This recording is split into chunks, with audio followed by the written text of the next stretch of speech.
In my book, Ayn Rand at the Movies, I examined the relationship that Ayn Rand, philosopher and novelist, had with the motion picture industry. People tend to think in extremes. Okay, and probably there nowhere is that more evident than with Ayn Rand. To some people, she was a kind of goddess or prophet of capitalism. To other people, she's the quintessential mean girl. And so my book is dedicated to a more nuanced understanding of Ayn Rand. Okay? Because I really think that she was a complex figure, a figure who has to be put in the context of her time period and of her background.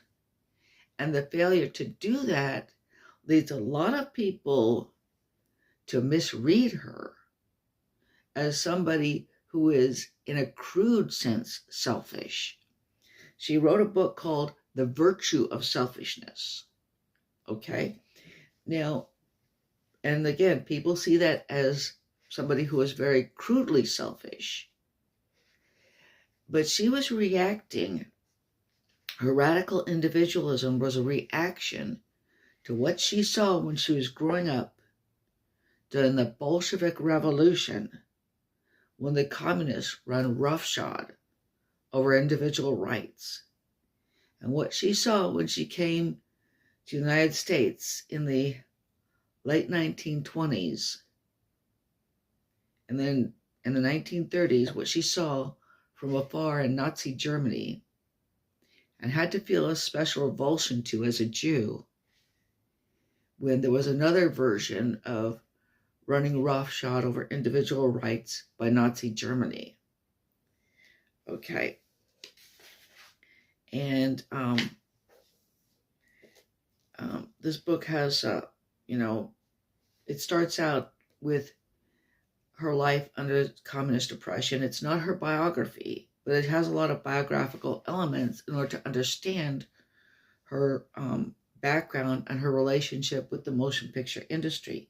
Now, one of the most interesting things about the motion picture industry is that it led to her meeting the most important person in her life. The second chapter 2 is called 1927, Finding Her King on the King of Kings.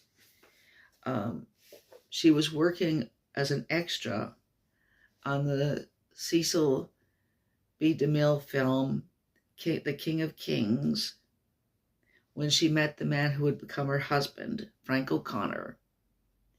And there's a little bit of a whimsical story. She put her foot out to trip him, so he would have to talk to her. And in all her books, the heroes, Howard Rourke in The Fountainhead, Hank Rearden and John Galt in Atlas Shrugged, are to some degree based on Frank O'Connor, whom she was genuinely very much in love with. And she would also often take things that he said and slip them into her books. Okay. And I also have a chapter called The Great Man Behind the Great Woman. And we do have several examples of that. Poet Edna St. Vincent Millay, her husband Eugene von Bossevon was kind of the great man behind the great woman. And in our own recent time period, the liberated anti-women's liberationist Phyllis Schlafly, the great man behind the great woman was Fred Schlafly. There's other examples too. And anyway, I hope that maybe some of you will consider buying this And also another point that is made in this book is she was a very serious person, but she also had a lighthearted side to her. And I do make a point of pointing that out. Now, perhaps one of the more, in You Came Along is kind of a romantic comedy. And she wrote the script for that. And there's other ways that she had shown a, lighthearted side to herself. Okay, so anyway, I hope that somebody might be inspired to buy this book.